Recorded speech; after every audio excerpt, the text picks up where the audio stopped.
on the Oversoul.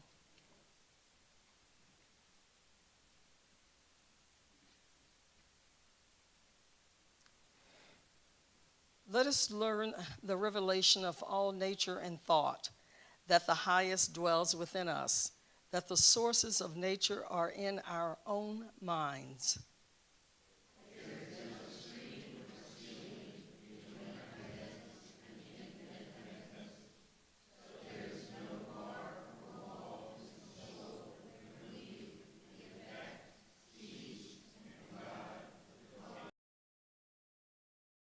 Trained every moment to acknowledge for events called mine.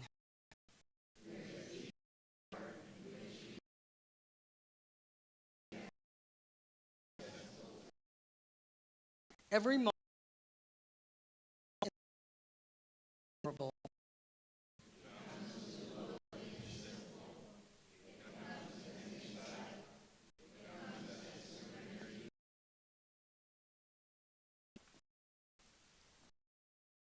health conception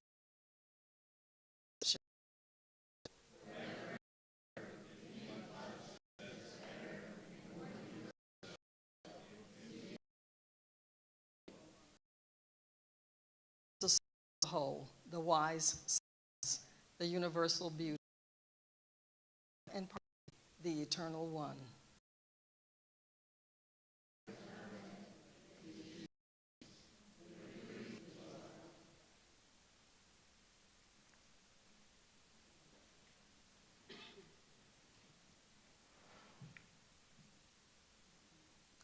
Einstein said, "I want to know the mind of God. The rest is detail." Some of you might think this is odd and wonder if it is even possible. Reverend Richard Bryan, elder in the United Methodist Church Conference, says, "It's silly to apply the term mind as modern methodology and philosophy have defined it to our concept of God." He continues saying, "The divine mind operates on a level far beyond human cognition, making it inherently unknowable to humans." I disagree. I don't think the idea is at all far-fetched. But then I don't think our definitions of God are the same. So let me define God, because I know some of you will tune me out at the mere mention of the word. I'm not talking about a separate God, the one that conjures up the closed concept of the anthropomorphic version most people think of in terms of he, an image of the patriarchal old man in the sky that has been associated with the name for ages. But rather, what I mean by God is the whole of existence and the unfolding process of the universe. That God, not some external entity ruling from above, but existence itself with its innate intelligence that resides and expresses itself through and in all things. The word universe originates from the Latin word universum. It combines uni, meaning one or whole, and versum, which means turned or to turn. So, the literal meaning of universe is turned into one. The mind of God that Einstein refers to is consciousness in humans, and we are the temporary expressions of that one consciousness. Divine is an open concept, referring to universal intelligence that can refer to a number of things, including the inherent knowingness of true nature. The divine mind is said to encompass all that has ever existed, can possibly exist, and does exist. It can manifest in the soul as the capacity to discriminate, which arises from a deep desire. That's why it's so important to be still after meditation. Even the vocal offerings from Yesenia is an important opportunity for silence, inviting the divine in.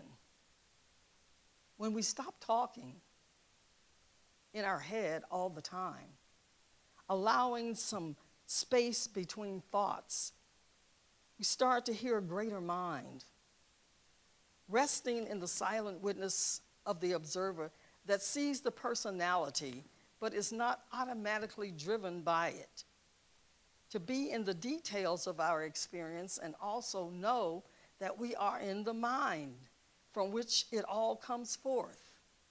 Therefore, aware of both the manifest and the unmanifest, identifying not only with the material, but also the creating principle. From this place, the ego personality is seen and dissolved, or at least is transparent, known for its mind-made in nature. This is a radical act of trust, one of surrendering. It is living in meditation, becoming the witness that sees all with compassion. It is to live life lucidly, where we let go of overthinking and let the part of ourselves that is whole do the thinking for us. But the consciousness that so many currently inhabit is the mind of separation, with its consequences and resulting experience of reality. Moreover, by the way many of us treat each other and the planet, we mostly live in ignorance of the unity of the universe. But what if we were to move from the mind of separation or ego personality to the unity of divine mind? What would it be like to live aligned to divine mind? Not some external entity from above, but existence itself, with its innate intelligence that resides in and expresses itself through and in all things. Plato informed of his belief in a consciousness-aware universe, claiming that the universe is a living thing which is eternal, perfect, infinite, and intelligent, saying that all embodied forms are part of the living thing. And this is just the type of universe being discovered by science today. So just as we're beginning to realize that we are a part of the living organism of the earth, not separate from it, we're quite literally in a story of realizing this oneness. If and when we attune to divine mind, we begin to be the full expression of ourselves on the material plane. We start to activate our creative potential and bring forth our gifts for the world. Mind over matter is not just an idiom. At the core, I believe part of our purpose is to realize that mind and matter are one. Of course, words are essential in conceiving, then conveying messages about anything theological, including the unknown.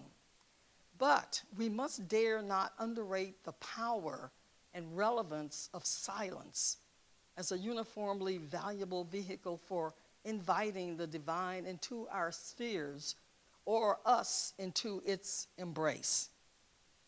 Jungian psychoanalyst Michael Gellert suggests that in The Divine Mind, exploring the psychological history of God's inner journey, that God's inner journey can be seen as a metaphor for the human psyche. But it's knowing that we are part of one unfolding story, suggesting the notion of everything being united or encompassed within a single entity or system.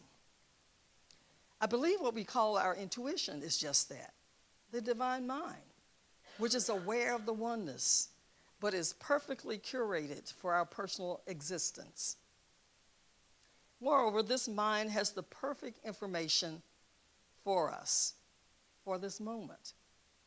We don't need to know everything to embark on a journey to wholeness. In fact, we can't really know because intuition reveals on a need-to-know basis, moment by moment. However, our mind, particularly our subconscious, is the primary tool that we can use in order to achieve our goals and get the things that we need. However, to be able to do this, we need a shift in our consciousness. That means reprogramming our subconscious mind. Now, how do we do that? Practices of gratitude, people we interact with, music we listen to, and the positive way that we talk to ourselves. When we began to connect our subconscious to that enormous power of the universe, that's when we began to experience positive changes in our lives, including our attitude about wealth, about living, about our relationships with ourselves and other people, and about our world. As we continue to cultivate this kind of thought or mindset, we will begin to impact the lives of other people as we transform. As awareness itself, we can experience oneness, recognizing that individual well-being is inseparable from the well-being of the whole. We would be in service and contribution to the greater good. We'd embrace the diversity of life and recognize that each being has inherent value and contributes to the richness of the whole. We would value inclusivity, diversity, and respect for differences. Acknowledging that humans are part of the natural world and dependent on its ecosystems for survival. We prioritize living in harmony with nature, promoting sustainability, respecting the balance of the environment. Perhaps a natural deep sense of gratitude would arise for the abundance present in our lives. We would live an inspired life, attuned to the emerging process, living the magical adventure of becoming. Being in our creative power, we would know how we create, and we would do so consciously. By observing our unfolding creation, we would experience a greater sense of joy, peace, and gratitude. Just as we don't want to know how the movie ends, distracting us from our enjoyment, because we're here to live the magical adventure of life, trusting in the unfolding of a universal divine mind, we can train to tune into our intuition.